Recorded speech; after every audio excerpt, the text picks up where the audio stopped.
Did you make the logo like intentionally Walmart-ish? No, I didn't make the logo. I think whoever made the T-shirts made the logo. Okay, you think so? That was like Dave when he made the Barstool logo. Yeah. Just took clip art. Yeah, like, exactly. Yeah. You don't care. You're just trying to get medicine to people. Yeah, and that's the reality, right? Branding, happens in a lot of different ways. Some companies put that on their MBA hats and they say you got to spend a lot of money to create your brand, right? Others, and I think like Barstool has done that, your execution creates your brand. Yeah, that's right. Right? That's and right. so, and your customers themselves create the brand. Yep. And if you have the choice between spending a lot of money on advertising and marketing and branding events or just letting your customers define the brand, you're way better off. Always let the customer. I also think like, this is going to sound weird, I think it's kind of a shitty logo, but I think it's intentional. Like, you're not about the logo. No. Like, you're like, I want to get a discount. We're focused on the mission. Plus drugs. Yeah, we're cost plus drugs. That's we're focused on the mission. I like that. Because you think about our customer. Our customer is having to make having to make a purchase that they don't want to make. Yep. No one wants to buy medications, Yeah, that's right. That's right. You're getting it because you have your allergies, you have leukemia, or something god awful, right?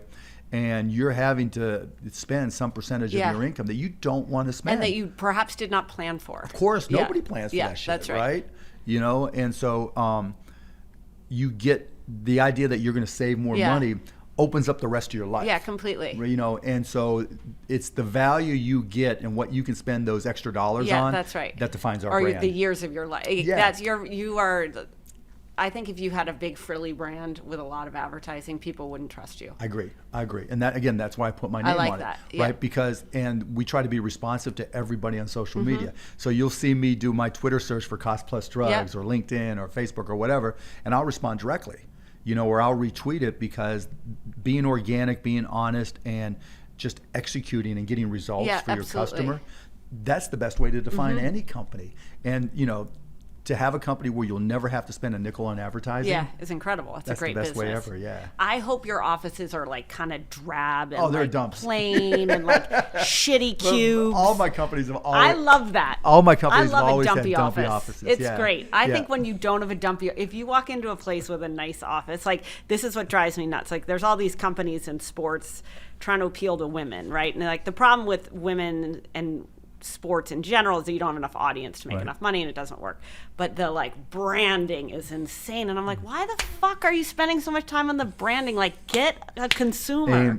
Amen. Like, there's a company I invested outside of Shark Tank, actually just a random email, and it's a woman that created a company called Mula Kicks. Okay. And so I have a 15-year-old daughter who plays basketball on her freshman team, and my wife was complaining that you couldn't just buy basketball shoes for girls, right? They don't exist, actually. They do now. Okay. They do now, with right? Mula Kicks. Yeah, Mula Kicks, right? MOOLAH Okay. Kicks, and you can get them at Dick's Sporting Goods. But she just sent me an email, and it was just like, the timing was perfect. Yeah. Because there's a need that my daughter has. We need a pair of sneakers today. Right. Yep. And she was having to buy men's sizes and men's basketball shoes, and I was like, let's go. Yeah. It's great. Try it. And so far so good. She's doing a great job. But to your point, it's hard to create that connection, because while there are women's sports, there's just not the scale there. To get it, to get where you need to go. And, who knows how you solve the problem, but over time, all demographics change.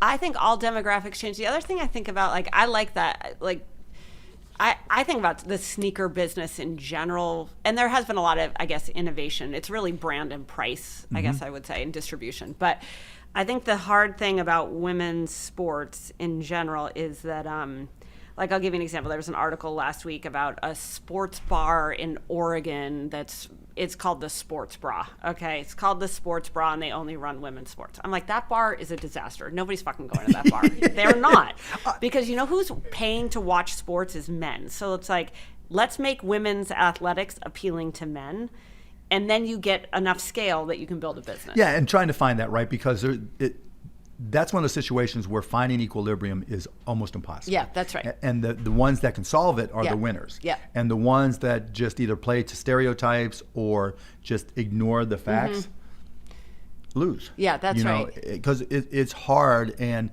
you know, it's like anything where you're trying to serve multiple different customer types. You can't win all those battles. You also seem like, I don't know if the Mavericks are practical, but you seem very practical. So that's my other thing is like, if you can't entrepreneur esoteric vision, right? You can be an entrepreneur to solve a problem.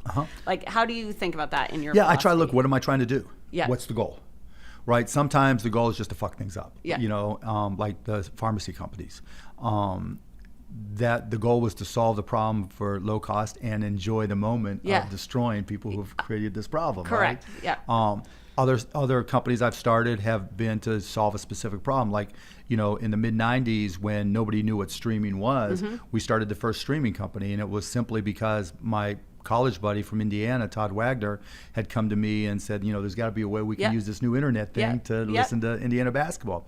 You know, in the early 2000s when these new high definition TVs were coming out and they cost $25,000 and everybody said no one's ever going to buy one of those. I was like, that shit's cool, right? It's just a matter of time. I'll buy one of those. Yeah. And so I started the first all high definition TV network. And, you know, so Steve Jobs had this line that always resonated with me. He said, everything's a remix. You know, when they started Apple, the stuff that they did with the Mac wasn't all that original, right? There were this company called Xerox, and they had this place called Xerox PARC where they invented the mouse and they invented the graphical interface, but they just did a little bit better. They wrapped it better. They wrapped it better, exactly right. And so, you know, a lot of times if you can see where the need is and you're willing to put in the work to understand the technology, in my case, you know, or the products or the brands, whatever, or the industry, then you can get an edge and create something. Right. Because sometimes it's just repackaging, and when you do that, you can go in a whole different direction than the incumbents. Excuse me. And I also always look for, you know, industries and companies that have always done it the same way. Yeah. Yep. Because, I mean, you know, that's a reflection on Barstool too, right? Totally. Because we're very you guys, disruptive. Right. Yeah. Because you guys came in where sports was just sports. Yeah. You know, and ESPN was just ESPN. Yeah, you put 3 guys behind a desk and a hot blonde and like get Boom. some rights and you got a sports business. Exactly, right? And so where things have been stagnant, that's where I always want to be. Yeah, that's cool.